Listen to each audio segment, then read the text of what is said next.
Thank you for tuning in to another edition of our toy review. This time we feature Toy Biz War Machine or Toy Biz Marvel Legends War Machine.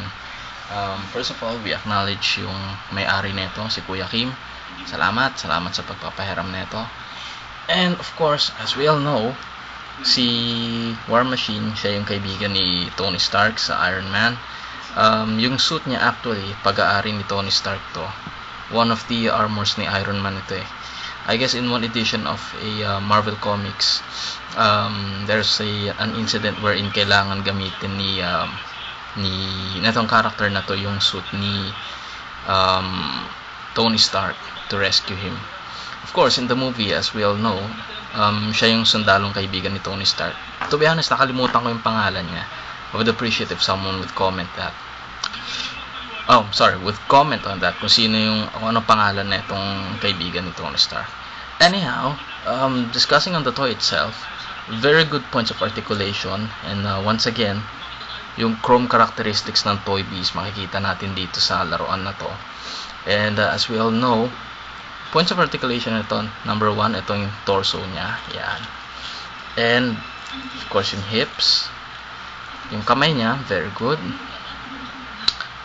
Accessories, maganda yung pagka-rubber na itong niya, armor niya.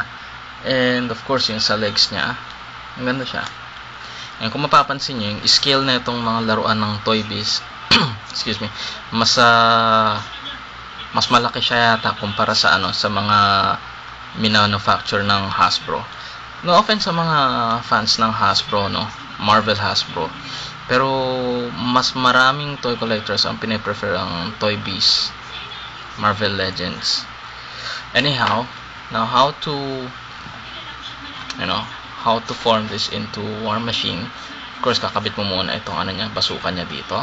Okay? Then, meron siyang mga accessories dito katulad nito. Actually, ito apoy yan eh. Lumalabas sa kamay niya kunyari. Okay, yan. Meron din siyang para dito sa kanyang cannon. Ayan, lumalabas. Then, kung sa kaliwang kamay naman, o sa kanang kamay, yan, meron siya dito.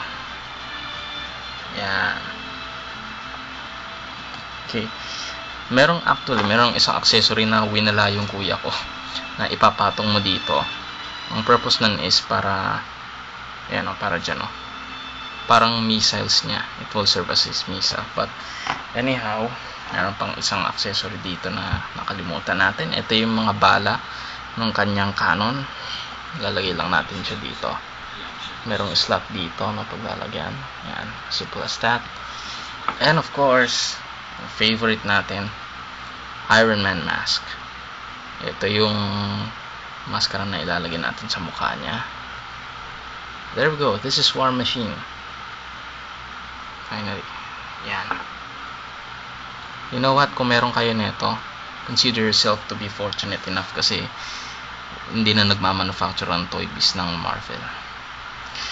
Well, thank you so much for tuning in once again. Hope you like it. Good night.